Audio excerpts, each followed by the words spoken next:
sea Él guiándonos en esta noche, que sea Dios mismo dándonos sabiduría para poder seguir aprendiendo y poder tener claro el Recording in mensaje de la progress. palabra. Así que, bueno, vamos a empezar orando, vamos a pedirle al Señor su dirección y su guía. Mi hermano Carlitos, por favor, tenga la bondad, guíenos en oración. Estimado Padre, bendito Señor, te damos las buenas noches, Señor. Te damos gracias por permitirnos reunirnos para hablar de tu palabra, Señor. Bendito Padre, que las palabras que salgan a través de de, del Pastor Mario, Señor, nos den el conocimiento necesario, Señor, para comprender tu palabra y que seas tú en nosotros, Señor. Te damos gracias, Padre amado, para que sea clara la clase del día de hoy, Señor, y que podamos estar llegando en la parte más íntima de nuestro ser para luego poderlo aplicar en la vida diaria, Señor. Te damos gracias, Padre, en el nombre de Jesús. Amén. Amén. Muchas gracias, mi hermano Carlitos, mi hermana Flor también que ya se conecta, que el Señor les bendiga en gran manera. Vamos a dar inicio a la clase del día de hoy. Hoy vamos a estar aprendiendo acerca de la aplicación práctica en la predicación. Recuerden una cosa, eh, cuando, cuando nosotros estamos hablando de la aplicación, tenemos que estar claros que es prácticamente casi el cierre de la predicación. La aplicación va directamente enfocada en el punto de que la gente, al escuchar el mensaje de la palabra de Dios, al escuchar lo que nosotros hemos podido compartirles, tomen decisiones radicales. Una de las decisiones más radicales que la gente tiene que tomar al momento de escuchar la predicación es precisamente el arrepentimiento. Lo he repetido muchísimas veces. Sin embargo, ese es el punto central de toda la enseñanza, de toda la predicación, de la exposición de la palabra de Dios. También tenemos que estar claros también que el arrepentimiento en sí mismo va a demostrar un cambio de vida. O sea que las personas cuando llegan al concepto, cuando ya tienen claro el concepto de la palabra de Dios, de lo que es la predicación que pudimos exponer, es centrada, cristocéntrica y bibliocéntrica, y que las personas puedan estar enfocadas en lo que nosotros quisimos exponerles, pues en ese mismo momento la gente tenga que tomar decisiones radicales para el cambio de vida. Ya lo vamos a estar desarrollando a lo largo de la clase del día de hoy. ¿Ven? Así que bueno, como les decía, la aplicación práctica en la predicación. Vamos a empezar. El objetivo de aprender esto es aprender, valga la redundancia, a aplicar las verdades bíblicas de manera práctica en la vida de la congregación. Ahora, si nosotros queremos que el mensaje pueda llegar a tener un impacto en la congregación, primeramente el mensaje tiene que llegarnos a nosotros. Al momento de nosotros escribir el bosquejo y estar preparando la enseñanza que vayamos a dar, siempre la primera persona que tiene que ser confrontada tenemos que ser nosotros. Antes que llegue a los oídos de la congregación, antes que golpee el corazón de la gente, antes que sea la gente confrontada, exhortada y animada incluso, primero eso tiene que suceder en nuestras vidas. Nosotros tenemos que estar claros en eso. La predicación de la palabra de Dios no es para la gente solamente que asiste a la iglesia, para los hermanos que asisten a la iglesia, es para todos. Muy buenas noches, mi hermana Anita, Dios le bendiga grandemente y a todos los que ya se van uniendo a la clase, mi hermano Leibert y todos. ¿Sí? Así que, bueno, teniendo en claro eso, que la prédica no va directamente solamente hacia las personas que nos están escuchando, hacia los oyentes, la, la congregación en sí misma, hermanos amados, tenemos que estar muy conscientes de cómo eso ha reforzado, ha enfocado y ha redireccionado mi vida primeramente. Porque de nada sirve que yo quiera tratar de llegar a las personas con una buena prédica si esa prédica no ha llegado primero a lo más íntimo de mi corazón. Es por eso que cuando hablamos de las verdades bíblicas, eso tiene que ser aplicado de una manera muy práctica en la vida de la congregación. Es un estilo de vida. El cristianismo no es solamente un conjunto de creencias, como pueden ser otras religiones, como el catolicismo, bueno, diferentes religiones. No se trata solamente de actos religiosos, no se trata solamente de pequeños cambios, por así decirlo, en la manera del comportamiento, sino de un cambio radical de vida. Si ustedes me acompañan, por favor, en el libro de los Efesios, Efesios capítulo 4, dice así la palabra del Señor. Efesios capítulo 4, versículos, a ver, versículos del 20 al 24. Efesios capítulo 4, versículos del 20 al 24. Mi hermano Carlitos, tenga la bondad. Ok, voy a leer la Biblia, nueva Perfecto, traducción, ¿sí? dale. Y dice así, pero eso no es lo que ustedes aprendieron acerca de Cristo, ya que no, han oído sobre Jesús y han conocido la verdad que procede de él. Desháganse de su vieja naturaleza pecaminosa y de su antigua manera de vivir, que está corrompida por la sensualidad y el engaño. En cambio, dejen que el Espíritu les renueve los pensamientos y las actitudes. Pónganse en la nueva naturaleza, creada para ser a la semejanza de Dios, quien es verdaderamente justo y santo. Amén. Amén, amén, muchísimas gracias. Fíjense bien en lo que dice, ¿no? Tiene que haber un cambio, una renovación en la vida del creyente. No podemos simplemente pensar que somos cristianos y seguir viviendo de la misma manera como vivíamos antes. Un cristiano nunca puede decir, no, bueno, es que yo llegué a la palabra de Dios, pero yo sigo viviendo en el mismo pecado. Eso no sucede. Un ratito, ahí sí. No me veía muy negro, aparte de que ya soy negro, me veía más negro. Ya. En traducción Reina Valera dice, en el versículo 22 me llama mucho la atención porque dice, en cuanto a la pasada manera de vivir, despojaos del viejo hombre. O sea, siempre la predicación tiene como fin eso, una transformación, un cambio radical de mente y de conducta. Así que, estando claros en cuál es el objetivo al momento de aprender precisamente la aplicación de la prédica hacia nuestras vidas, nosotros podemos ir desarrollando. Siempre tiene que tener este propósito, ¿no? No sentirme animado solamente o sentirme motivado a hacer alguna cosa, porque las motivaciones pueden decaer.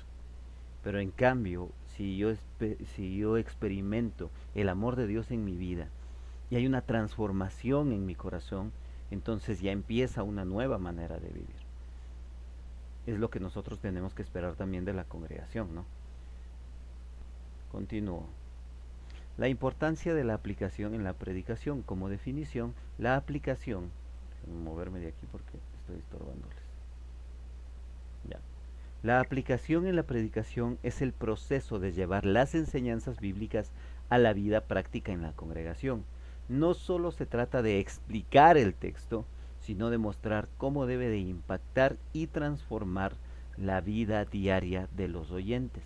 Si ustedes ven nuevamente lo que acabamos de lo que acabamos de leer en traducción Reina Valera, ahí no termina el texto. Nosotros podemos ver versículos desde el 17 hasta el 32 y habla directamente de esto. De hecho, si ustedes tienen la traducción Reina Valera, dice, empieza con un subtítulo que dice la nueva vida en Cristo. Después de lo que acaba de leer mi hermano Carlitos, versículo 25 dice, por lo cual desechando la mentira, hablad verdad, cada uno con su prójimo, porque somos miembros los unos de los otros. Airaos, pero no que pequéis, no se ponga el sol sobre vuestro enojo, ni deis lugar al diablo. El que hurtaba no hurte más, sino trabaje, haciendo con sus manos lo que es bueno para que tenga que compartir con el que padece necesidad. Ninguna palabra corrompida salga de vuestra boca, sino la que sea buena para la necesaria edificación, a fin de dar gracia a los oyentes. Y ahí vemos, si una persona antes era violenta, pues entonces, consecuencia de ya tener a Cristo, de haber conocido y escuchado la palabra de Dios, esa manera de vivir, esa forma de actuar, tiene que ir mermando, tiene que ir cambiando. Tenemos que ser transformados y renovados en el consejo. Ese es el propósito de la predicación. Nosotros, cuando nosotros vamos a exponer, el punto no es que la gente se vea cuánto conocimiento hemos adquirido nosotros, o para jactancia de nuestra, hacerle ver a la gente cuán sabio o cuán conocedor soy yo. Ese no es un propósito real. Más bien, ahí se diría un despropósito, por así decirlo. El propósito de compartir el mensaje de cada uno de nosotros siempre tiene que ser guiarle a las personas a que puedan llegar al conocimiento pleno de la palabra de Dios, del mensaje del Evangelio y del arrepentimiento.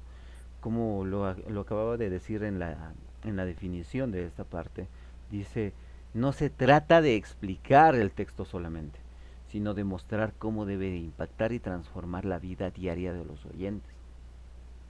Por ejemplo, este texto aquí en Efesios me llama mucho la atención porque el versículo 26 y 27 dice de la siguiente manera, airaos, pero no pequéis, no se ponga el sol sobre vuestro enojo, ni deis lugar al diablo.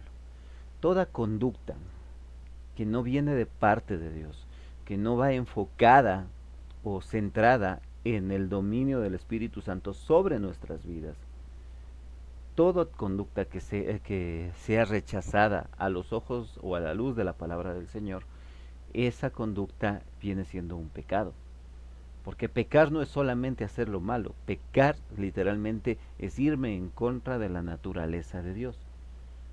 Por eso, como Dios es verdad, pues en el momento en que yo digo mentiras, pues yo estoy yéndome en contra de la naturaleza de Dios. Nosotros tenemos que estar claros en eso.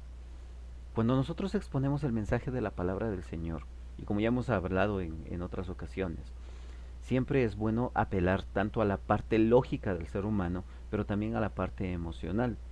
Esas dos no pueden ir separadas la una de la otra. ¿Por qué? Porque si apelamos solamente a las emociones, la persona va a ser guiada solamente por emociones en cuanto a sus decisiones.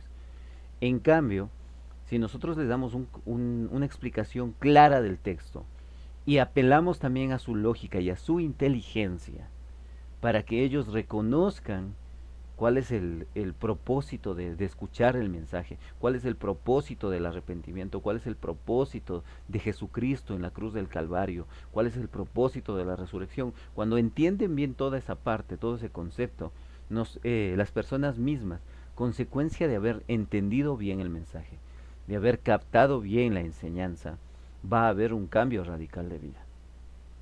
Pero hay cositas que debemos también contextualizarlas con el tiempo actual. No podemos simplemente soltarles enseñanzas culturales y dependiendo de la época y no darles una aplicación a la vida diaria, porque es importantísimo que ellos puedan entender eso, así como nosotros. Es por eso que nosotros no podemos ir, no estoy de acuerdo con aquellos pastores que improvisan la enseñanza, al contrario, una predicación, pararse en el púlpito, pararse delante de la congregación, estar al frente de un grupo de personas. Y no me refiero directamente a la iglesia o al templo o en esos momentos. Cuando sales a la calle, si predicas en los parques, en los buses o estás con tus familiares, el momento en que uno se para al frente de ellos a exponer la palabra de Dios, tiene que entender cuál es la responsabilidad que esto implica. Y no podemos hacerlo de una manera, ¿cómo decirlo? De una manera desordenada primeramente, podría ser, de una manera improvisada, porque va a terminar dañando el corazón de la gente, dañando el corazón del creyente. Porque cuando una persona no está clara en lo que quiere enseñar, va a terminar tergiversando las cosas. ¿Ok? Continuemos. Referencias bíblicas, segunda de Timoteo capítulo 3 versículos 16 y 17. Mi hermano Leibert, por favor. Hemos mencionado bastante este texto en varias clases, pero es muy importante que lo entendamos. Segunda de Timoteo 3, 16 y 17, por favor. Amén. Segunda de Timoteo 3, 16 Y y 17. 17. Toda la escritura es inspirada por Dios y útil para enseñar, para redarguir, para corregir, para instruir en justicia, a fin de que el hombre de Dios sea perfecto, enteramente preparado para toda buena obra. Amén. Amén. Muchísimas gracias, mi hermano Leibar. Fíjense bien en esto. Este texto es bastante claro. A ver, si nosotros hacemos exégesis de este versículo, ¿a qué escritura se refería el apóstol Pablo en ese momento específicamente? Hablando, ya yéndonos a un estudio un poco más profundo, exegético. Andrés, ¿a qué crees que se refería Pablo? A qué escritura se refería Pablo en ese momento? Se refería a todo lo que habían aprendido, a todo lo que habían aprendido hasta ese momento los apóstoles. Incluso creo que puede haberse referido al Antiguo Testamento. Muy bien, muy bien. En ese preciso momento, en ese instante, en ese versículo, Pablo se refería literalmente a la escritura del Antiguo Testamento porque eso era lo que ellos conocían. El Nuevo Testamento todavía no recién estaba empezando a escribirse. De hecho, si nosotros lo vemos aquí, todavía faltaban, todavía faltaba un capítulo para que termine de escribir la carta a Timoteo. Pero entonces Pablo se estaba refiriendo al Antiguo Testamento. Sin embargo, eso no quita el mérito o el hecho de que este texto se pueda aplicar a toda la escritura en sí mismo, Antiguo y Nuevo Testamento. Nosotros lo podemos leer hoy en día y si estudiamos, hacemos un estudio, perdón, valga la redundancia, de más profundo, vamos a llegar a la conclusión de que Pablo cuando le dice esto a Timoteo, toda la escritura es inspirada por Dios, se refería al Antiguo Testamento, sí. Sin embargo, cuando nosotros lo expongamos aquí, a la congregación, a las personas a las que vamos a predicarles, este texto lo podemos utilizar para referirlo a toda la Biblia. ¿Sí? Ese es el punto, llegar a un entendimiento claro, que la gente puede llegar a un entendimiento claro del consejo de la palabra del Señor. Ahora, como ustedes pueden ver aquí, este pasaje muestra que la escritura tiene un propósito práctico, equipar al creyente para toda buena obra.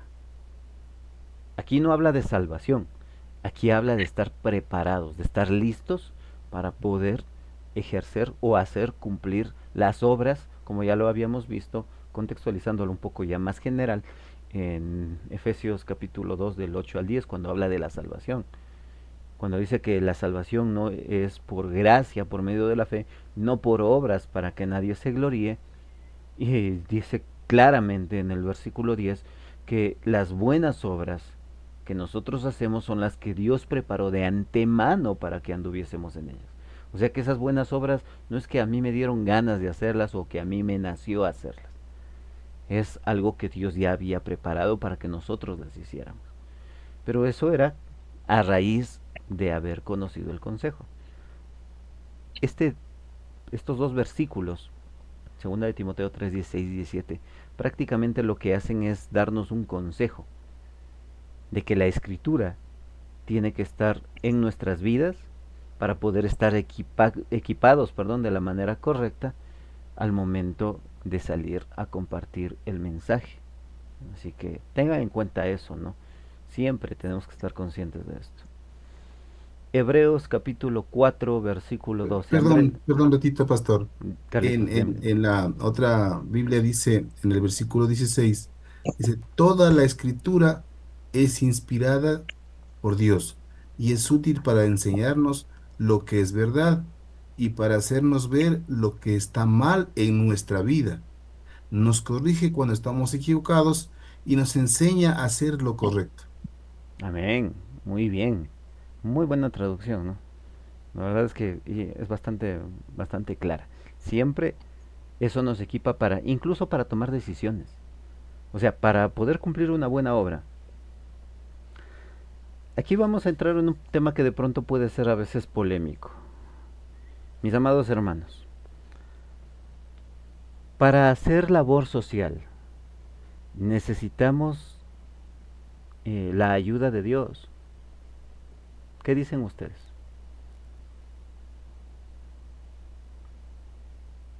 Cuenten.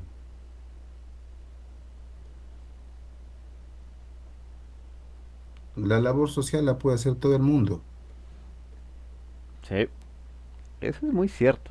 Fíjense bien en esto. ¿Por qué digo que es un poquito, a veces puede darse generarse cierto tipo de controversia en cuanto a la obra social, porque no es lo mismo la obra social que uno puede hacer guiada por Dios, por el Espíritu Santo, a fin de que la gente pueda llegar a cubrir sus necesidades y también al arrepentimiento.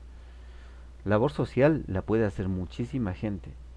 De hecho, hay muchas organizaciones, muchos artistas incluso, que hacen obra social, pero que son ateos y que están alejados totalmente de Dios.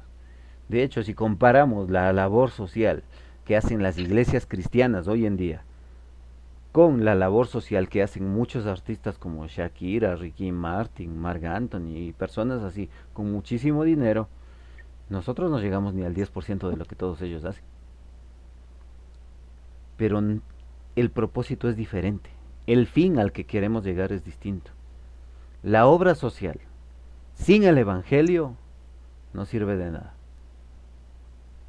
Las buenas obras que nosotros hagamos, si no van de la mano con el mensaje del arrepentimiento, no sirven de nada. Por eso yo no estoy tan de acuerdo con los famosos influencers hoy en día, ¿no? Que cada vez que hacen algo, siempre salen en el video o tomándose fotos o atribuyéndose los agradecimientos. No me parece que sea correcto. ¿Por qué? Porque se supone que si lo hacemos, que si hacemos algo para Dios, entonces el que debería de llevarse la gloria es Dios, no nosotros.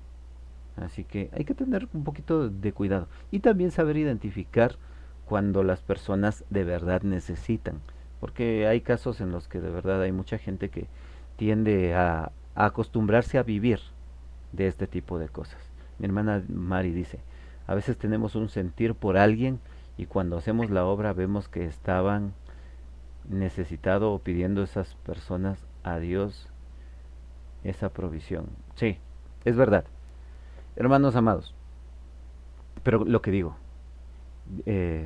cuando nosotros hagamos algo, siempre tratemos de hacerlo enfocados en que Dios se lleve la gloria. De nada sirve que yo les diga, a ver hermanos, hoy vamos a regalar algo a alguien, y que yo primerito salga en la foto agarrado el plato de comida y metiéndole en la boca prácticamente a la gente. No, eso no viene de parte de Dios. No es sano. Muchas veces en nuestro corazón, ustedes van a sentir en su corazón cuando el Señor mismo les guía a esas personas que lo necesitan. Pero cuando ustedes hagan labor social, no se olviden de predicarles el arrepentimiento. Siempre, ante todo, no descuiden esa partecita. Es muy importante, tal como dice nuestra hermana Mari. Tenemos ese sentir de ayudar a alguien, pero no es algo que nosotros, que nazca en nosotros. Es lo que Dios puso en nosotros para que lo hagamos para gloria de su nombre. Sí, creo que esa parte tenemos que dejarla clara. No tenemos que buscar jactancia o reconocimientos de los hombres. De hecho, mi Señor Jesucristo dijo en Mateo capítulo 6, versículos... Ahí sí. Mateo capítulo 6, versículos del 1 al 4. Mi hermana Valeria, ¿nos puede ayudar por favor con la lectura? Sí, dice, guardaos de hacer vuestra justicia delante de los hombres para ser vistos por ellos. De otra manera no tendréis recompensa de vuestro Padre que está en los cielos. Cuando pues des limosna, no hagas tocar trompeta delante de ti como lo hacen los hipócritas en las sinagogas y en las calles para ser alabados por los hombres. De cierto, os digo que ya tienen su recompensa. Pero cuando tú des limosna, no sepa tu izquierda lo que hace tu derecha, para que sea tu limosna en secreto y tu Padre que ve en lo secreto te recompensará en público. Amén. Fíjense bien en esto. No tenemos por qué hacer jactancia de las cosas que hacemos, porque al final de cuentas, la palabra del Señor nos enseña claramente que todo lo que recibimos de mano de quién viene, de Dios. Y si lo que recibimos de mano de Dios podemos utilizarlo para ayudar a otras personas, no es porque no esté en nosotros el hacer el bien, es porque Dios ha puesto en nosotros esa necesidad de hacer el bien, esa carga de poder compartir con los demás, con lo que Él nos ha dado. Así que esa parte tenemos que dejarla en claro, ¿sí? Hebreos capítulo 4 versículo Perdón, 12. pastor, otra Carlitos, consulta. digan. Ya, verá, yo ese otro día tuve que acompañar a una persona al hospital Pablo Arturo Suárez Ujú. y era más o menos tipo 1 de la mañana. Y yo veía que un grupo de chicos de una iglesia evangélica estaban dando a las personas a los familiares que esperaban de los pacientes adentro, estaban dándoles una bebida caliente y un sándwich, más o menos ¿Ya? hasta las 6 de la mañana. Ujú, Entonces, aquí están haciendo una obra social, ¿no es cierto? ujú. Pero no había ningún tipo de evangelización, solo estaban haciendo la labor social. ¿Cómo podríamos analizar esta partecita? Porque realmente la gente que estaba ahí sí necesitaba y no es como en otros casos que, por ejemplo, también he visto que en el centro histórico a los indigentes, a la gente de calle les dan, pero ellos siguen en la droga, siguen en el alcoholismo. ¿Cómo podríamos más o menos aquí diferenciar algo? Ya, a ver, tengamos en claro, ¿no? En el centro histórico yo he visto que sí lo hacen muy seguido, y lo hacen los franciscanos, de hecho. Bueno, también saben salir a veces algunas iglesias evangélicas así a hacerlo. Ahora vuelvo a repetir, la idea es no solamente darles de comer, porque vamos a tener un grupo, no sé, llevé 100 sándwiches y 100 tazas de café. Tengo 100 pobres o 100 personas que están bien comidos, pero que igual se van al infierno si no tienen a Cristo. Ahora, hay diferentes maneras de evangelizar y de compartir. De pronto, por cuestiones de tiempo, a veces es un poco difícil hacerlo en ese momento. Pero si nosotros, para eso sirven también los famosos tratados, los, eh, los papelitos, los tratados que se puede entregar a las personas. Una de las cosas que nosotros hicimos, que tuve la oportunidad de hacerlo con mi familia, con mi esposa y mis cuñadas hace, ¿qué fue? Hace 2 años, en Año Nuevo, no, en Navidad, para Navidad fue, es que hicimos 200 tarrinas de comida y salimos a repartir a la gente. Pero antes de entregarles la comida, nosotros les pedíamos que nos permitan orar por ellos. Ya, nosotros orábamos por ellos, les entregábamos la comida y en las tarrinas les poníamos un texto bíblico y el número de teléfono para que diciéndoles que si necesitan oración o necesitan o les podemos apoyar en algo, pues que se comunique con nosotros. El punto es que la gente de pronto a veces por cuestiones de tiempo no da el espacio para poder hablar mucho de la palabra de Dios en ese momento. Si tiene uno muchísima gente y toca tratar uno por uno con esas personas. Pero si uno sí puede entregar un tratado, sí puede hacerle llegar a la gente, o hay algo que saben hacer los gedeones. No sé si ustedes saben quiénes son los gedeones. No, de pronto. Ustedes han visto, déjenme ver, yo creo que tengo por aquí una. En las Biblias, Eso mismo, en los son hoteles. los que reparten esto. Ajá, los Nuevos Testamentos. Esta es una labor que hace el grupo de los gedeones. Ellos reparten Biblias en hoteles, en la cárcel. De hecho, en Estados Unidos, en cada hotel hay un Nuevo Testamento. En todas partes reparten y esto lo entregan gratis. Ya. De pronto ellos no salen y no se paran en las plazas a predicar, ¿no? Pero lo que hacen es hacer llegar el mensaje de la palabra de Dios a todos. Que no todos la acepten, que algunos la mal utilizan, en la cárcel la utilizan porque el papel es muy finito, o la utilizan para prepararse la droga y para fumarla. Sin embargo, hay muchos testimonios de personas que han llegado al conocimiento de la palabra de Dios a través de esto. Cuando nosotros salgamos, por ejemplo, lo que dice mi hermano Carlitos es una forma de poder llegar a la gente. Llegar a un lugar donde están la gente esperando a sus familiares o a hacer filas, a estar aguantando frío, hambre y tantas cosas, poder llegar, darles algo de comer, pero no se olviden de compartirles algo de la palabra de Dios. De pronto no se puede ese rato hablarles mucho, pero sí se le puede entregar un tratado, una invitación, algo que no sea muy cansoso de leer, muy cansado, perdón, la palabra cansoso no existe, o algo que no sea muy cansado de leer, algo que no se extienda mucho y que tenga mucha letanía, pero que sí vaya directamente al punto. De hecho, yo estoy Ok, preparando unos tratados para poder compartirlos más adelante.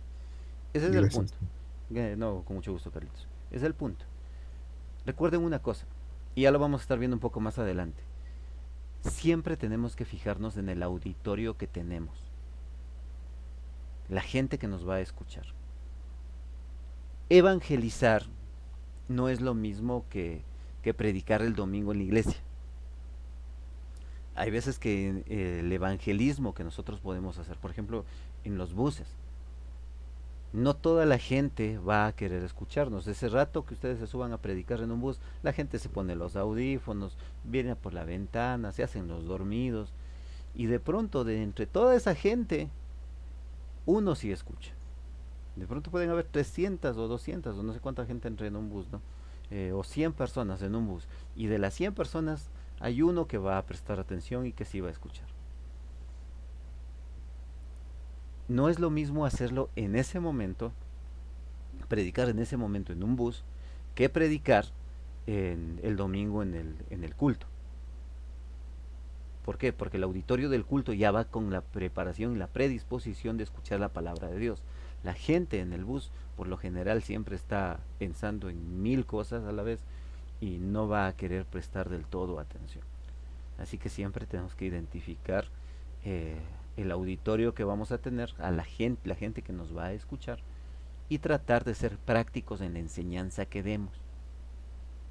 Si Dios permite, ya hemos de estar aprendiendo. Bueno, más que nada para las personas que están en el domingo a las 9 de la mañana, ya les voy a indicar cuál sería la manera correcta de expresarnos o cómo podríamos llamar la atención, captar la atención de la gente cuando sales a predicar en el parque o en los buses o cosas así. Siempre es muy distinto el concepto y el contexto bajo el cual uno tiene que estar predicando.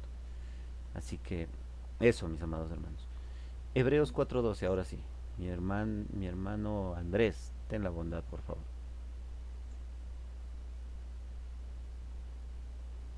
Hebreos 4:12. Ujú. Porque la palabra de Dios es viva y eficaz, y más penetrante que toda espada de dos filos, Amén. penetra hasta partir el alma y el espíritu, las coyunturas y los tuétanos, y discierne los pensamientos y las intenciones del corazón. Amén. Fíjense bien en esto. La palabra de Dios tiene poder, un poder transformador, y su aplicación debe reflejar esa capacidad de penetrar y cambiar el corazón y la vida de los oyentes. O sea, hermanos amados, yo no conozco la vida de ninguno de ustedes, pero solamente pónganse a reflexionar un momento.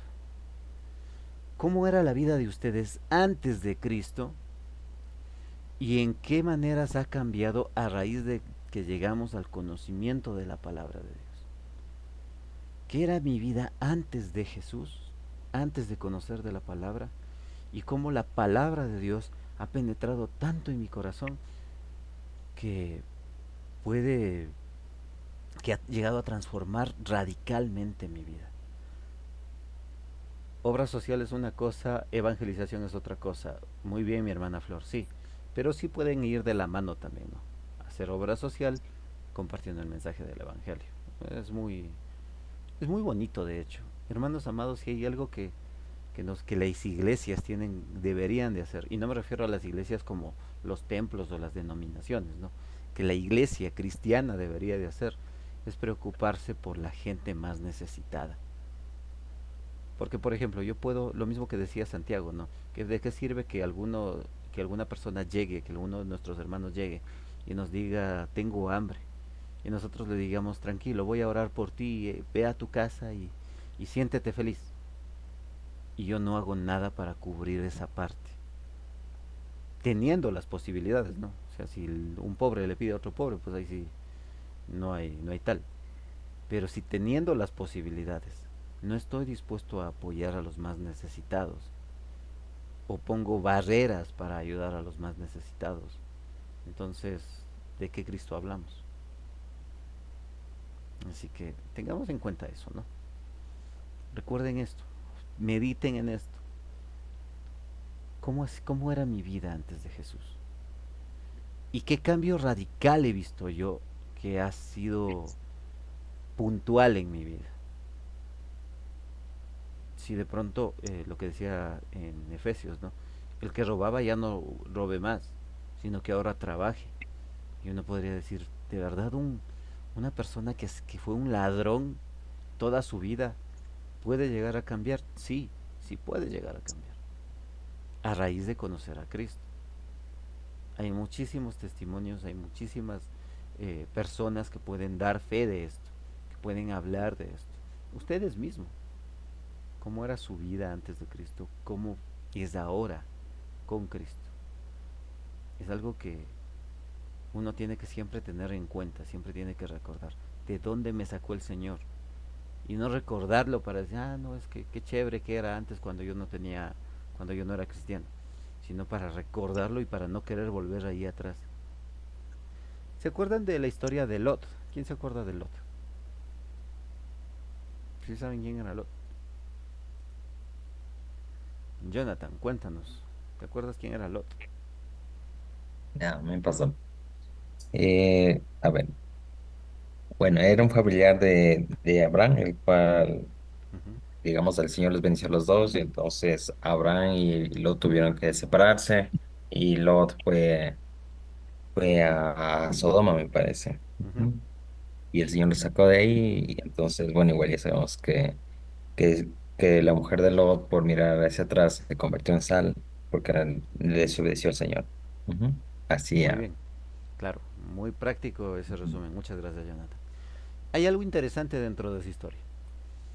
Cuando Lot cuando ya deciden separarse Lot de Abraham y Abraham de Lot, Abraham le dice a Lot, escoge a qué lugar quieres irte. Si tú te vas a la derecha, yo me voy hacia la izquierda. Si tú te vas al norte, yo voy al sur. Tú dime a dónde te vas a ir y yo me voy a ir en sentido contrario. Para que no tengamos ya más pleitos, porque como había crecido tanto en riquezas, ya los sirvientes de Lot y los sirvientes de Abraham empezaron a pelearse. ¿Qué es lo que pasa? Lot ve hacia donde estaban Sodoma y Gomorra, que eran dos ciudades grandes, y vio que a ese lado, por lo general en ese entonces, las ciudades que quedaban cerca de los ríos es como que eran las ciudades más prósperas, porque al haber un fluido constante de agua, las cosechas eran mejores. Así que cuando Lot ve a Sodoma y Gomorra, ve que estaban cerca del río, ciudades que tenían un abastecimiento bastante considerable de agua. Así que Lot decide irse directamente hacia esas ciudades, porque ahí había prosperidad económica, un bienestar, una estabilidad, por así decirlo, económica. Y de pronto, fíjense bien en esto, porque muchas veces nosotros podemos estar en la misma posición que Lot, buscando solamente, mirando hacia donde está mejor la situación económica y donde podemos estar más cómodos. Que no es malo tener dinero, ¿no? El problema es lo que hacemos a veces con el dinero, o que el dinero se convierte en nuestro Dios. Raíz de todos los males es el amor al dinero, dice la palabra, ¿no?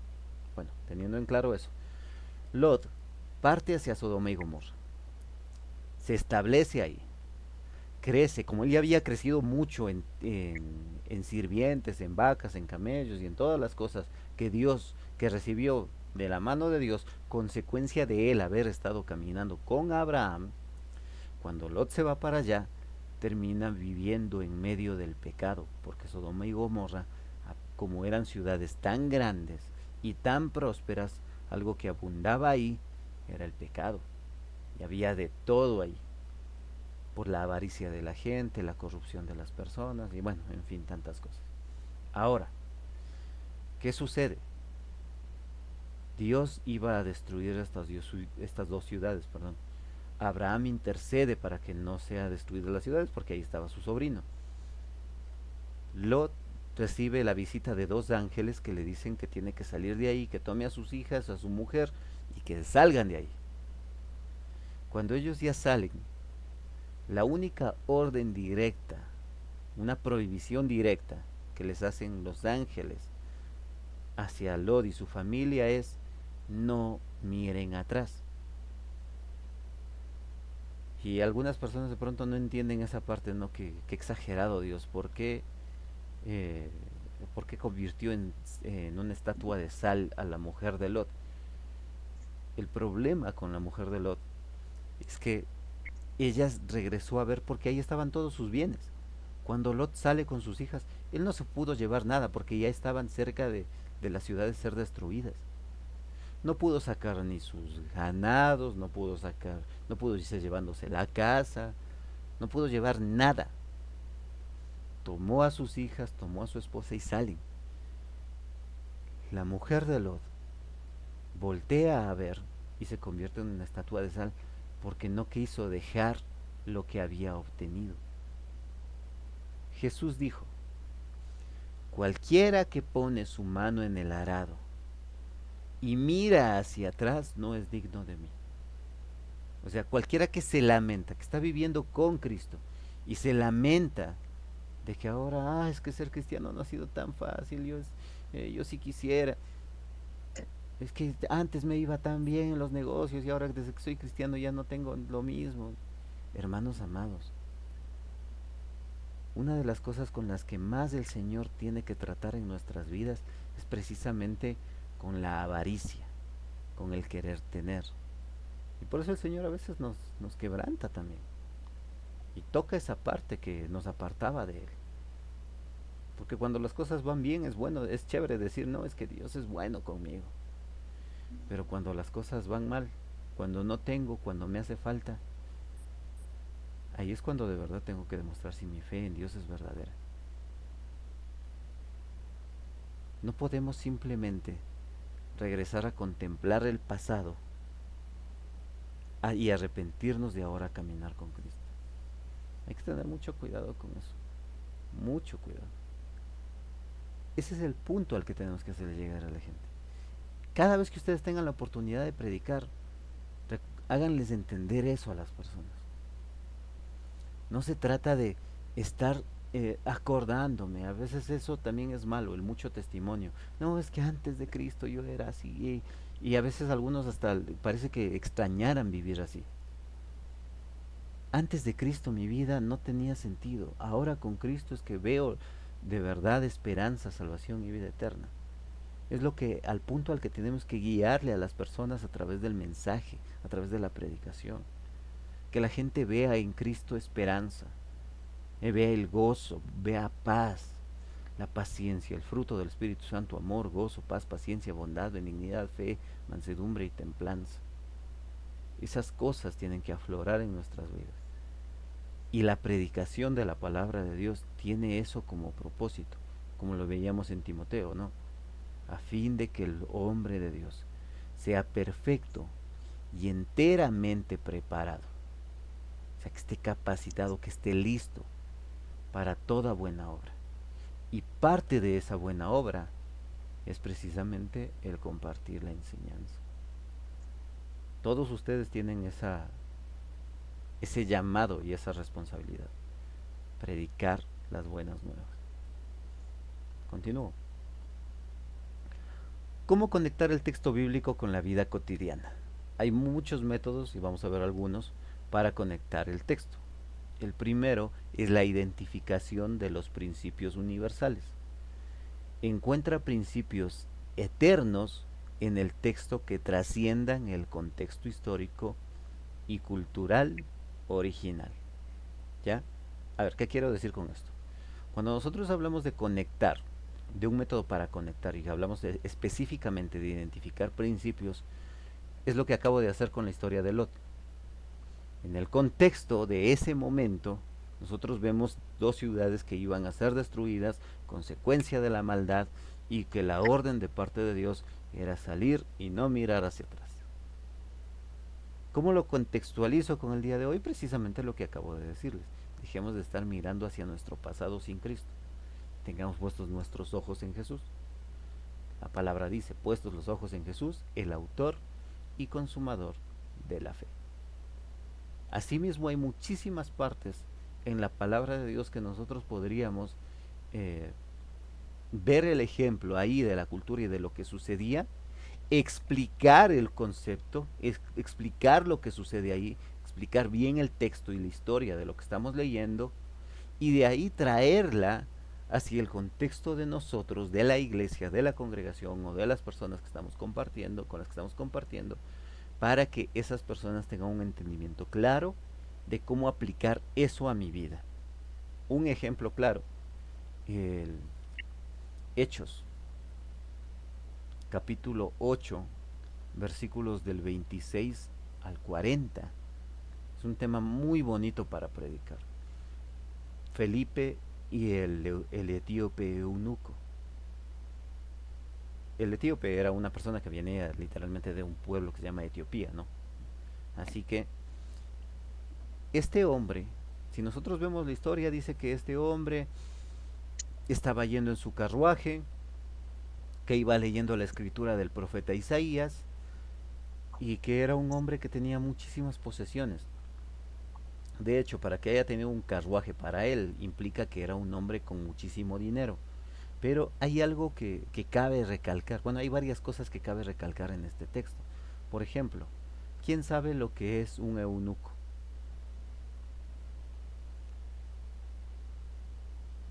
Bien, mi hermana Anita, por favor. ¿De pronto sabe usted lo que es un eunuco?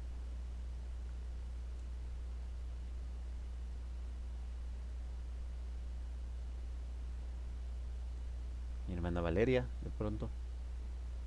Eh, Creo que eran hombres que a veces nacían como para no casarse y quedarse solteros para el servicio de Dios, y en otros casos, en cambio, eran obligados, como se puede decir, para tal vez para cuidar o para quedarse en los templos o en el servicio tal vez del Señor, no sé.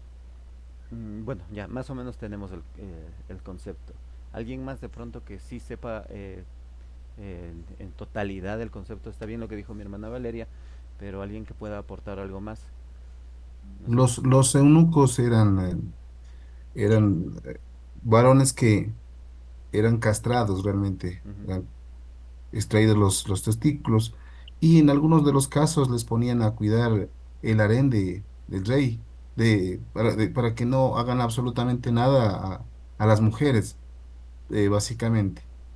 Y, y en realidad, pues porque una vez que está sin los testículos, el varón no tiene absolutamente ninguna acercamiento con las mujeres, se comporta de una manera, podría decirse entre comillas, neutral, no tiene afinidad por las mujeres ni tampoco por los hombres. Muy bien. Literalmente, muchas gracias mi hermano Carlitos y mi hermana Valeria. Literalmente la palabra eunuco significa castrado. Es así. Personas, lo que dice mi hermana Mari también es muy cierto. Cuidaban a las mujeres de los reyes y se aseguraban de la seguridad de ellas. Eh, Tengamos en cuenta esto. No es que literalmente era solamente para el servicio de Dios. Las personas eunucas por lo general eran personas que habían sido castrados con el fin de cuidar a las mujeres o a las reinas. Eran personas que estaban directamente al servicio real. ¿Por qué les castraban? Eso era por orden directamente de los reyes. Para que cuando los reyes salían a la guerra, por lo general cuando salían a la guerra a veces duraban meses, incluso hasta años fuera del reino. Y para que las mujeres, sus esposas, sus reinas o sus concubinas, no tuvieran relaciones sexuales con ningún hombre y no quedaran embarazadas de alguien que no fuese el rey, les ponían a eunucos a que cuidasen a esas mujeres, personas que estaban directamente al servicio de los reyes. Ya. En este caso, hay algo que la palabra de Dios dice. Una persona que era castrada no podía entrar al templo. a ofrecer sacrificios ni a adorar a Dios. O sea que este hombre que vemos nosotros en el libro de los Hechos capítulo 8, este hombre a pesar de que fue, a pesar de su dinero y de todas las posesiones que él tenía, él no podía entrar al templo. Era prohibido para él. Aparte de que era extranjero, encima eunuco, era considerado una persona que no estaba limpia delante de los ojos de Dios y no se le permitía ingresar a adorar a Dios. Imagínense hacer un viaje de meses, llegar al templo para tratar de adorar a Dios en el lugar donde se creía que se podía presentar adoración al Señor, y llegar allá y que no te dejen entrar. Complicado. Ahora, entendiendo este concepto, teniendo claro esta parte, cuando nosotros vemos en la historia que este hombre iba leyendo las escrituras, que iba tratando de entender, Felipe se acerca y le dice, ¿entiendes lo que lees? Y este hombre dice, ¿y cómo voy a entender si no hay quien me predique? Si no hay quien me lo explique. Ustedes ven en Hechos capítulo 8, versículo 30, dice, acudiendo Felipe le oyó que leía al profeta Isaías y dijo, ¿pero entiendes lo que lees? Él le dijo, ¿y cómo podré si alguno no me enseñare? Y rogó a Felipe que subiese y se sentara con él. El pasaje de la escritura que leía era este, como oveja a la muerte fue llevado, y como cordero mudo delante del que lo trasquila, así no abrió su boca. En su humillación no se hizo justicia, mas su generación, ¿quién la contará? Porque fue quitada de la tierra su vida. Respondiendo el eunuco dijo a Felipe, te ruego que me digas, ¿de quién dice el profeta esto? ¿De sí mismo o de algún otro? Entonces Felipe, abriendo su boca, comenzó desde esta escritura y le anunció el evangelio de Jesús. Y yendo por el camino llegaron a cierta agua y dijo el eunuco, aquí hay agua, ¿qué impide que yo sea bautizado? Felipe dijo, si crees de todo corazón, bien puedes. Y respondió y dijo, creo que Jesucristo es el Hijo de Dios. Fíjense bien en esto, es realmente sorprendente, porque aquí la manera en la que Felipe llega a donde ese hombre es porque este hombre tenía ya Dios había puesto esa necesidad, ya lo estaba llamando a este hombre, a este etíope, y tenía esa curiosidad de conocer las escrituras. Y lo que estaba leyendo para él no era algo que él pudiese entender. Y Felipe, utilizando esa escritura, empieza a explicarle quién fue Jesucristo. Ese pasaje de la escritura es Isaías 53. Habla directamente del sufrimiento que iba a tener Jesucristo. Y ahí Felipe llega directamente y aborda esta parte para explicarle, darle a entender el texto del Antiguo Testamento que estaba leyendo en ese momento, lo trae a colación con lo que había sucedido con mi Señor Jesucristo, la profecía cumplida, une los dos conceptos, le expresa esto al eunuco, al etíope, y el etíope, al escuchar el mensaje, al escuchar la noticia, el evangelio de Jesucristo, de lo que había hecho Jesús en la cruz del Calvario, este hombre enseguida toma una decisión. No fue al templo, todavía no había hecho buenas obras, nunca habló en lenguas, no se botó al piso, no se desmayó, no saltó. No, este hombre en ese mismo instante hay un cambio radical de vida en él. Hay una decisión definitiva en la vida de él. En cuanto ve agua, dice, aquí hay agua. ¿Qué impide que yo me bautice?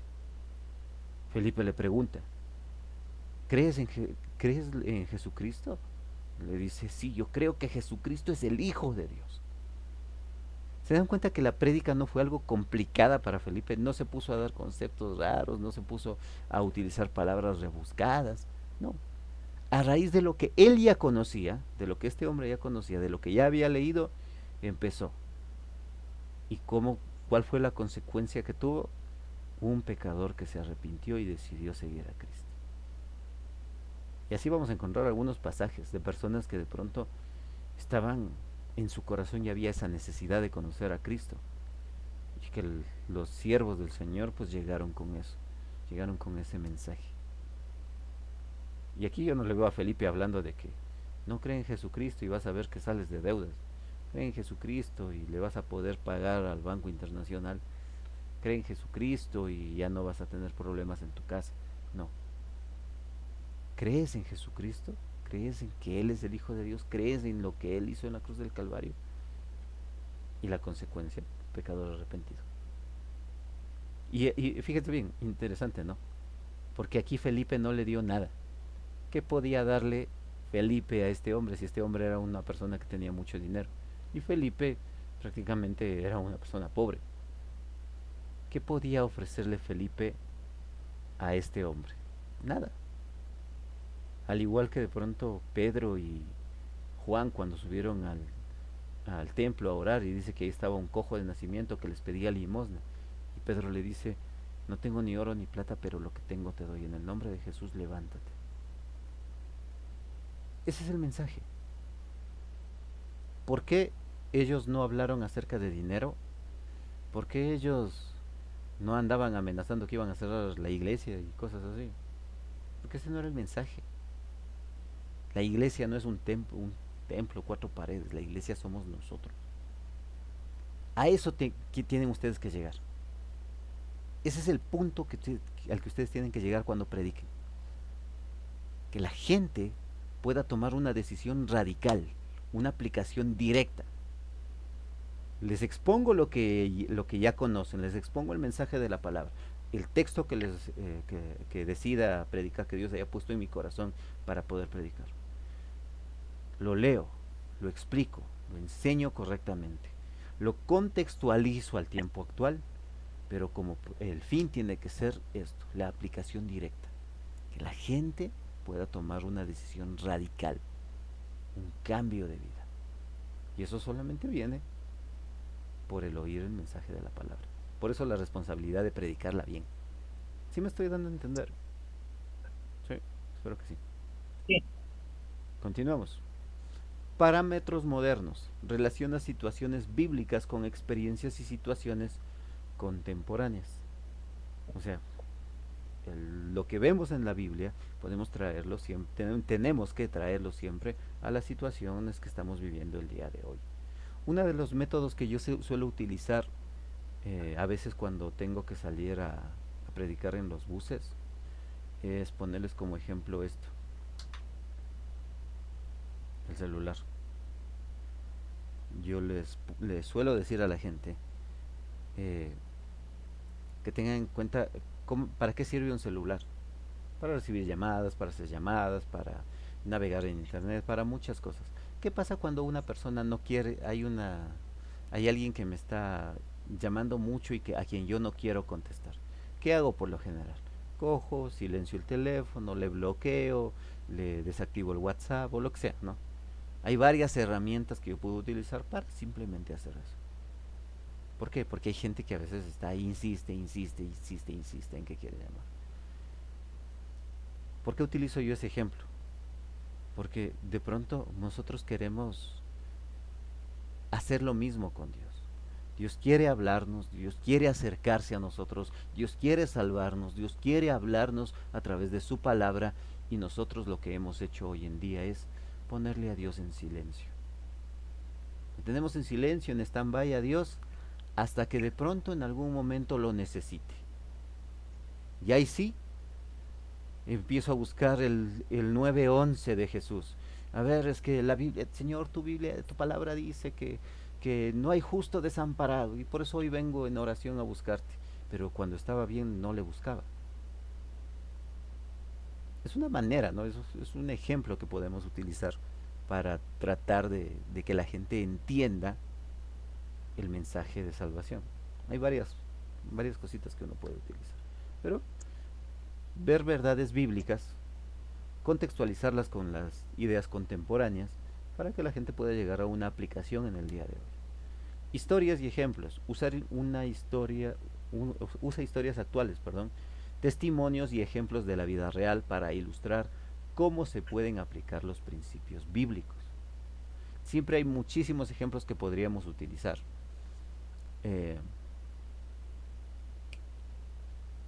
Hay una historia que a mí me llamó muchísimo la atención hace algún tiempo.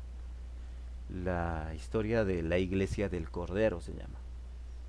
Dice que hace algún tiempo, hace algunos años atrás, estaban construyendo una iglesia, pero que todavía no sabían cómo se iba a llamar. Y uno de los albañiles que estaba ahí, cuando estaban construyendo el techo, en un momento, en un descuido, por ahí pisó mal, se resbaló y se cae desde el techo de la iglesia, que era una iglesia bastante alta. Y como era un pueblo, no estaba en la ciudad, era un pueblo pequeño, con granjeros y cosas así, cuando se cae, cae encima de un cordero. Y de la fuerza con la que cayó, por la altura en la que estaba este hombre, al momento en que cae, se muere el cordero, porque cayó literalmente encima, pero el hombre se salvó. ¿A dónde quiero llegar con esta historia? Le pusieron a esa iglesia, la iglesia del Cordero, porque gracias a la muerte de ese Cordero, que amortiguó la caída este albañil pudo seguir con su vida, pudo estar con su esposa, pudo tener hijos, pero fue a través de un sacrificio, de alguien que no tuvo la culpa, que no estaba descuidado, sino que simplemente estuvo ahí para poder sostener la caída de ese hombre. Y a raíz de ese momento decidieron ponerle la iglesia del Cordero, o del sacrificio del Cordero, me parece que. ¿Ya?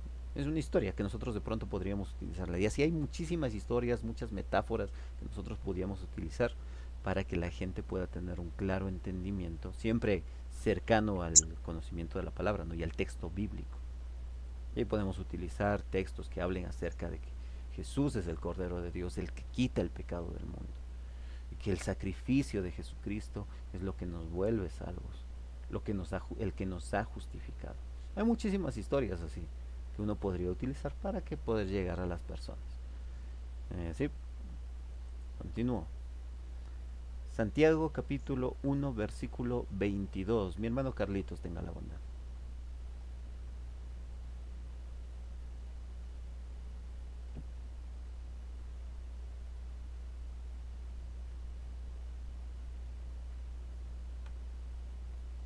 Santiago 1:22. Un minutito. Ya Dele, le. tranquilo.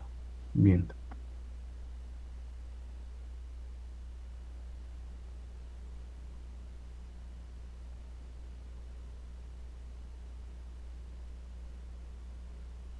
Santiago 1:2 dijo, ¿no? 1:22.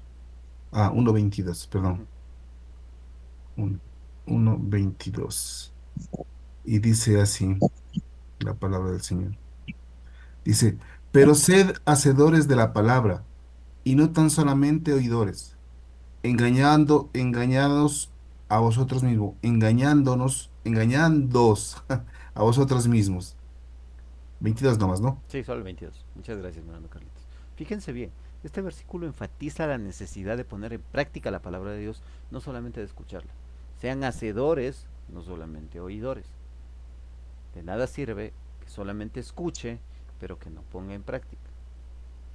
Y por lo que estaba viendo, ustedes tienen muy claro esta parte. Por lo que estaba viendo el deber que les había enviado la semana pasada de hermenéutica, con referencia a 1 Timoteo 3. De verdad que muy bien desarrollados los conceptos que me han estado enviando de los deberes. A las personas que todavía faltan, pues sé que no me van a defraudar. Todos hasta ahorita están excelentes en los deberes. No solamente se trata de escuchar, no es solamente el domingo voy, escucho y el resto de la semana vivo como se me da la gana, sino escuchar y vivir. La Biblia, la palabra de Dios, no solamente tengo que conocerla, sino que aplicarla a mi vida. Primera de Corintios capítulo 10 versículo 11, mi hermano Leibert, por favor.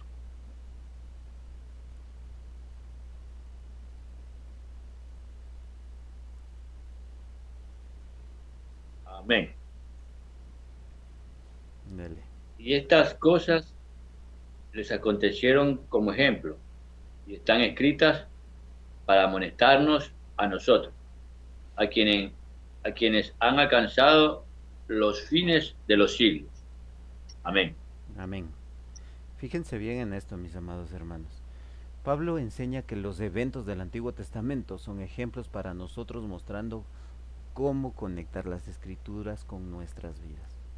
tanto Antiguo como Nuevo Testamento, todo, a pesar de que fue un libro escrito en diferentes épocas, a pesar de que es un libro que muchos tratan de desvirtuar y decir que es un libro para viejos, un libro antiguo, que cómo lo voy a tratar de comparar con la vida actual, de verdad. Las escrituras nos conectan directamente con el corazón de Dios. Para conocer a Dios, nosotros tenemos que conocer su palabra. Y cuando nosotros conocemos su palabra, pues esas escrituras, lo que acabamos de leer, eso tiene que redargullir directamente a nuestro corazón para que nosotros podamos tener una vida que agrade a Dios. Continúo. Número 3. Estrategias para hacer aplicaciones relevantes y prácticas. Y vamos a ver algunos tipos de estrategia, ¿no? Conocer a tu audiencia, lo que les mencionaba hace un momento. Entiende las necesidades, luchas y contextos de la congregación.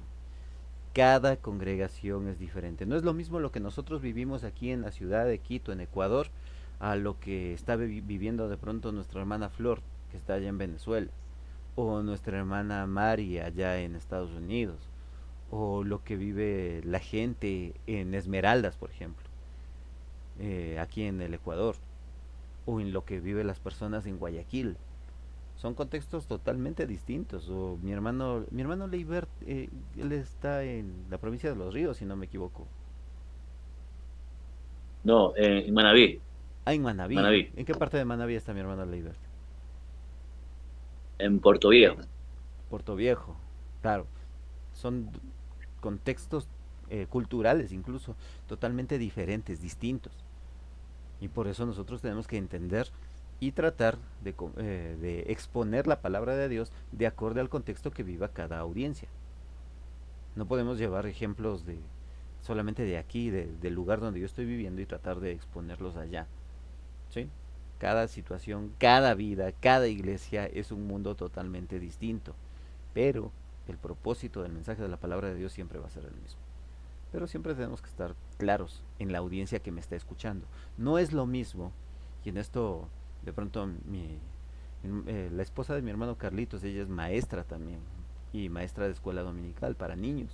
Ya sabe cómo lidiar con los niños. No es lo mismo predicarle a un adulto que predicarle a un niño. No es lo mismo hablar con un niño que hablar con un adolescente, especialmente los adolescentes de hoy en día. Y no es lo mismo hablar con un adolescente de aquí de la ciudad con un adolescente que de pronto vive en la costa o que vive en el oriente. O sea, son mundos totalmente distintos y contextos culturales totalmente diferentes. Así que tenemos que conocer bien a la congregación a la que vamos a exponer el mensaje. ¿Sí? Ser específico. Evita aplicaciones vagas. Proporciona pasos concretos que las personas puedan seguir. Seamos claros en a lo que queremos llegar. Expongamos de una manera correcta. No nos dejemos llevar por emociones solamente. Porque de pronto a veces, si es verdad que hay momentos en los que uno puede incluso llegar a alzar un poco la voz, dependiendo de lo que estamos exponiendo. O cuando uno suaviza la voz. Pero no se trata solamente de pararme y empezar a gritar en el púlpito. No, no, no es eso. Eso no tiene nada que ver. Hay personas que el pastor Adrián Rogers, uno de los predicadores que yo más admiro, cómo él exponía la palabra de Dios. Nunca le vi a ese hombre predicar airado. Siempre lo vi con un corazón muy pacífico. Y la exposición que hacía de la palabra de Dios era muy, muy clara, incluso muy confrontativa muchas veces, pero siempre lo hizo de una manera tan tranquila que cada vez que escucho las prédicas de este varón de Dios, yo me quedo sorprendido de cómo el Señor lo usaba de una manera poderosísima. Y no hacía falta que levante la voz. Así que seamos claros, ¿no? En las aplicaciones, las formas, al momento de exponer la palabra de Dios, al momento de concluir y llevarle a la gente directamente a la aplicación, tenemos que ser concretos, directos. Ser realista. Las capacidades y recursos de tu audiencia, las aplicaciones, deben ser alcanzables. O sea, hermanos amados, seamos conscientes, ¿no?, de la realidad de las personas. Eh, Bueno, no sé cómo sea directamente en Venezuela o en Estados Unidos. Bueno, Estados Unidos es un poco más, me imagino que es un poco más fácil. Pero no es la misma realidad de Estados Unidos con la realidad que vivimos aquí en el Ecuador o la realidad que viven en Cuba, por ejemplo. En Cuba no hay iglesias como nosotros las conocemos aquí. No hay templos, no hay lugares donde la gente pueda reunirse. Cuba es Cuba o Mozambique, en África. Hay lugares donde la gente se reúne y para poder tener sombra, se reúnen debajo de árboles grandes para que no les pegue tanto el calor. Lugares donde no hay energía eléctrica, lugares donde apenas si tienen para comer. Y yo no voy a llegar a predicarles a ellos, a decirles que nuestra meta es construir un enorme templo para la gloria de Dios. Si hay niños que allá mueren de hambre. O sea, tengo que, incluso al momento de predicar, tengo que ser claro, directo, conciso y las aplicaciones, las metas a las que queramos llegar, que sean también alcanzables. No tengo que ser realista, tengo que estar consciente. Y no tengo que imponerles cargas que la gente no se merece, que la gente no necesita. Porque eso es lamentable, lo que lamentablemente hoy en día muchas congregaciones, muchos predicadores han hecho. Les han impuesto cargas a las personas, cargas que son muy difíciles de llevar. Mucho ojo con eso. Incorporar diferentes hábitos. Asegúrese de que las aplicaciones abarquen áreas diversas de la vida. Personal, familiar, laboral y comunitaria. En todas las áreas de nuestra vida tiene que estar el mensaje de la palabra de Dios, tanto a nivel personal. Por ejemplo, una de las cosas que yo podría poner como ejemplo en este caso vendría siendo la oración. Yo tengo que tener mi oración personal, a solas, Dios y yo y nadie más. Tengo que también tener un tiempo de oración familiar, donde estamos con mi esposa, con mi hija. Y eso es en casa. Tengo que tener mi oración también congregacional, que es cuando estamos con la iglesia, en el templo, cuando oramos los unos por los otros, o a través de lo que hacemos los días miércoles, con la congregación, orar los unos por los otros. Esa parte también es importante, pero no puedo descuidar las otras dos. En este caso, por ejemplo, cuando hablamos de las aplicaciones que sean personales, familiares, laborales y comunitarias, cuando hablamos de comunitario, se refiere a toda la comunidad. El hecho de demostrar que soy cristiano ante cualquier circunstancia y en cualquier lugar a donde yo vaya. No tengo que andar gritando soy cristiano para que la gente me vea. O cargado la Biblia debajo de la axila como si fuese desodorante. No, la Biblia que la gente tiene que leer en mi vida es mi forma, mi conducta, mi estilo de vida. No tengo que gritar a todo el mundo que soy cristiano, pero sí tengo que demostrar a todo el mundo que soy cristiano. Pero eso es con mi actitud de todos los días. En mi trabajo, en mi escuela, en mi colegio, en la universidad, en donde sea que vaya, la gente tiene que reconocer a Cristo en mi vida. ¿Sí? Filipenses 4:9. Jonathan, ten la bondad.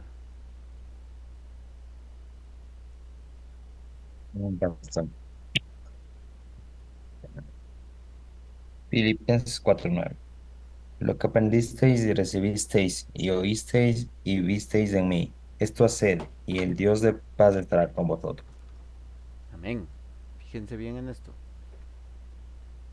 Pablo da un ejemplo de aplicación práctica al pedir a los filipenses que sigan su ejemplo en todas las áreas de su vida, todas las áreas de la vida. Hay un texto que la verdad a mí me llama mucho la atención, porque Pablo cuando dice estas cosas, él siempre tiene como referente primeramente a Cristo, a Dios. Sean imitadores de mí, pero como yo lo soy de Cristo. En el libro de Hebreos, cuando habla acerca de los pastores, dice, acuérdense de sus pastores. Está bien, pero vean cuál haya sido el resultado de su conducta. O sea, no obedezcan ciegamente, sino primero observen el resultado de su conducta. Pablo estaba tan confiado, tan seguro de lo que Dios estaba haciendo en su vida, que tuvo él la valentía de poder decir, sean imitadores de mí, poniendo como referencia, pero como yo lo soy de Cristo. Y eso no cualquiera lo hace. Esa gente que dice, ah, no, pero es que yo no me considero que sea del todo una persona religiosa. Y no es que esté mal la expresión en sí misma, pero mucha gente utiliza esas palabras para justificar el hecho de que esté viviendo en pecado. Hay personas que dicen, no, es que a mí el único que puede juzgarme es Dios. A mí me daría miedo decir eso, porque la palabra de Dios dice, horrenda cosa es caer en manos del Dios vivo. Pero si yo estoy plenamente seguro de quién es Dios, yo no tengo miedo de poder decir, Señor, que tú juzgues mi vida, así como dijo David, Señor, examíname en lo íntimo, en lo más profundo de mi ser. Y nosotros tenemos que estar conscientes de eso. O sea, yo sí puedo decirle, Señor, por favor. O sea, yo sé que tú eres el único que podría juzgarme. Pero Señor, antes de juzgarme, por favor, primero perdóname. Porque yo estoy consciente de quién soy, de lo que yo he hecho. No hay que tomar a la ligera estas cosas. Tengan mucho cuidado, porque a veces la gente, no, no, es que a mí el único que puede juzgarme es Dios. Él sabrá. Y yo le rindo cuentas a Dios y a nadie más. Pero la palabra del Señor dice que yo, justo en el deber que les había enviado, dice que yo tengo que tener buen testimonio también de los de afuera. O sea, de la gente que me rodea, de los que me ven. Ellos también tienen que darse cuenta, nosotros tenemos que estar conscientes de eso. ¿Qué dice la gente de mí? Ahora, si lo dicen por mentir o por dañar la imagen de una persona, pues ya es cuestión de cada quien. Pero la gente que me conozca, que por lo menos conozca y reconozca, que conozca que soy cristiano, pero que reconociendo a Cristo en mi vida, sean imitadores de mí, pero como yo lo soy de Cristo, dijo Pablo. Mateo capítulo 7, versículo 24. Andrés, por favor.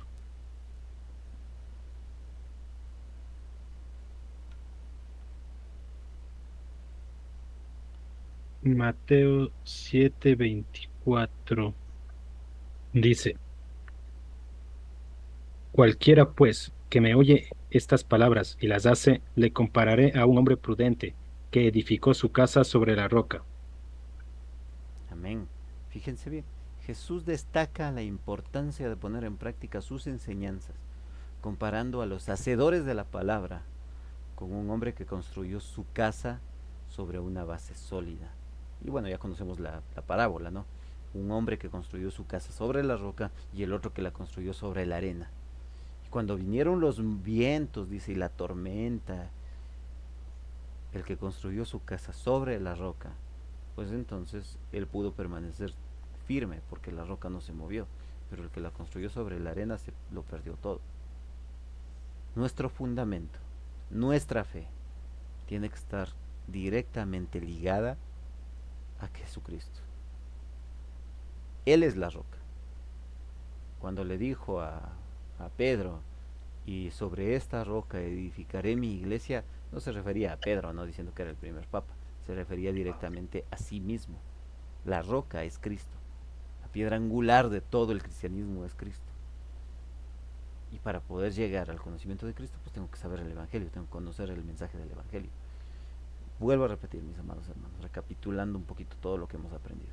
Cuando nosotros hablamos de poder predicar la palabra de Dios, siempre lleguemos a esto, a una aplicación clara, directa, precisa y concisa. Que la gente pueda llegar a tomar una firme decisión, una determinación de un cambio radical de vida. Eso no va a suceder por sí mismo. Para poder llegar a ese punto, primero muchas veces tiene que la gente ser quebrantada, confrontada, doblegada ante el Señor. Porque si la gente llega altiva y prepotente ante Dios, entonces no se arrepintió de nada. La gente es salva no por lo que tenga o por cómo o por lo que pueda ofrecer a una congregación. La gente llega a ser salva cuando ha sido doblegada y quebrantada por el mensaje del Evangelio, como le pasó al eunuco, un hombre que de pronto lo tenía todo, pero sabía que algo le faltaba. Y cuando escuchó el mensaje, ¿qué impide que yo sea bautizado? No te lo impide nadie. Al agua. Y ahí sí. El problema hoy en día es que muchas iglesias han puesto cierto tipo de barreras está la cruz de Cristo y la gente queriendo acercarse a Cristo. Y antes de que puedan llegar, llega el pastor y le pone una barrera. Es que primero tienes que seguir el curso de discípulo. Es que primero tienes que hacer, primero tienes que diezmar, primero tienes que ofrendar, primero tienes que ayudarme a hacer obra social, primero tienes que estar conmigo, salir en fotos conmigo. Si no sales, si no apoyas lo que yo estoy diciendo, pues entonces tú no eres de Dios y no puedes acercar. No, eso no tiene nada que ver. Mi Señor Jesucristo nunca puso barreras a la gente, ni cargas que no les correspondían. Mi Señor Jesucristo siempre, Él no es que solamente la gente se acercaba a Él se acercaba a la gente, Él compartía con la gente, Él estaba con la gente, Él comía con ellos, dormía con ellos, hablaba con ellos, se preocupaba por ellos. Asimismo tiene que ser el corazón de cada uno de nosotros. Hasta aquí está claro todo lo que pudimos aprender el día de hoy. Digan algo, por favor. Sí, sí está claro. Ah, chévere. Mis amados hermanos, yo les voy a enviar ahorita, ya terminando la clase, les voy a enviar el, la clase de hoy en PDF para que ustedes la puedan revisar. Hoy no vamos a tener tarea. Les recuerdo que ustedes ya tienen que ir desarrollando. Muchas gracias, mi hermana Mari y mi hermana Valeria también. Ustedes ya tienen que ir desarrollando y preparándose con referente a la prédica que ustedes van a tener que grabar. Así que ya vayan alistándose. No, no tiene que ser ni muy larga, no tiene que ser muy complicada. Fíjense bien, ejemplos como el de Felipe. Una prédica sencilla, directa, precisa, que pueda llegar al corazón de la gente. No se enfoquen en que la gente los reconozca como grandes teólogos, sino que Cristo los reconozca como sus siervos. Ese es el punto. Disculpe, doctor, tengo una pregunta con respecto al deber. ¿De cuánto tiempo tendría que ser la prédica más o menos que tenemos que grabar? Yo les sugiero que sea exagerado 45 minutos, como tope. Ya, Ya, si lo hacen en ya. menos tiempo, pues ya depende de cada uno de ustedes. La prédica de mi Señor Jesucristo. ¿Saben cuánto duró la prédica de mi Señor Jesucristo? La primera prédica que dio mi Señor Jesucristo. ¿Cuánto tiempo creen que duró? Unas 10 horas, todo el día. Les voy a compartir la primera prédica que dio mi Señor Jesucristo. Está en Marcos capítulo 1, versículo 15, diciendo: el tiempo se ha cumplido y el reino de Dios se ha acercado. Arrepentíos y creed en el Evangelio. ¿Cuánto duró? Alrededor de 5 segundos, creo que. Ahora tampoco le Ujú. estoy diciendo que sea tampoco así, ¿no? Pero sí que sea clara, que sea directa, que sea precisa y concisa. Tomen esto como ejemplo. Imaginen a quién quieren llegar ustedes. Por ejemplo, mi hermana Valeria sabe ir a los hospitales a predicar. Imagínense Ajá.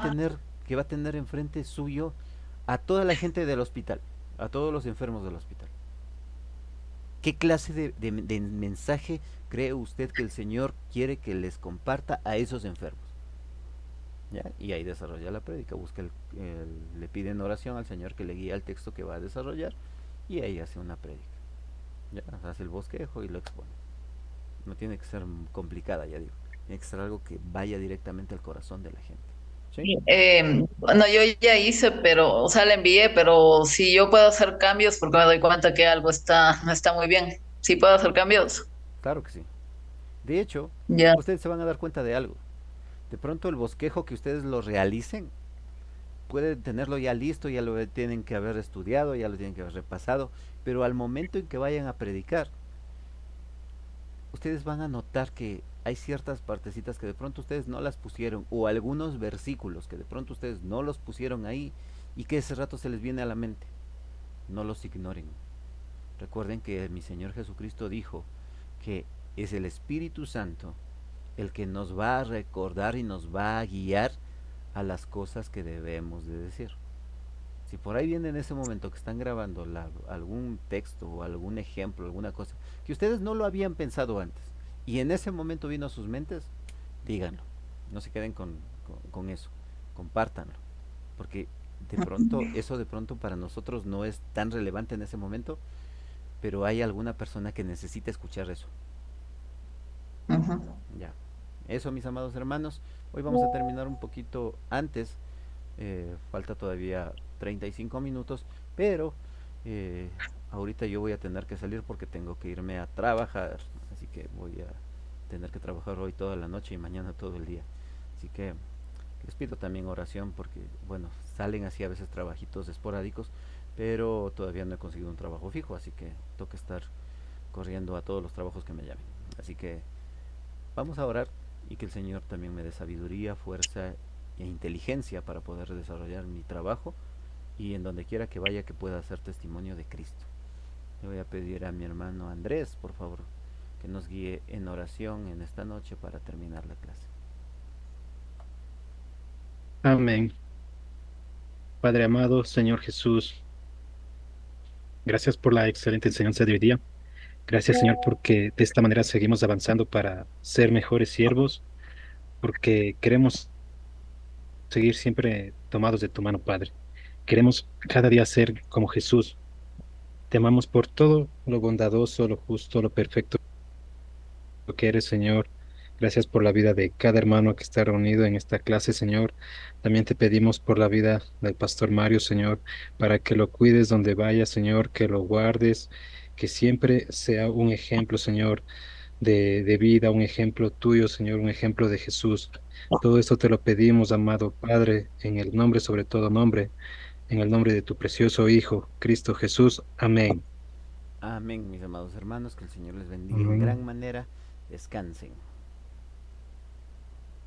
Que Dios te bendiga, pastor. Gracias, mi hermana. Dios les bendiga.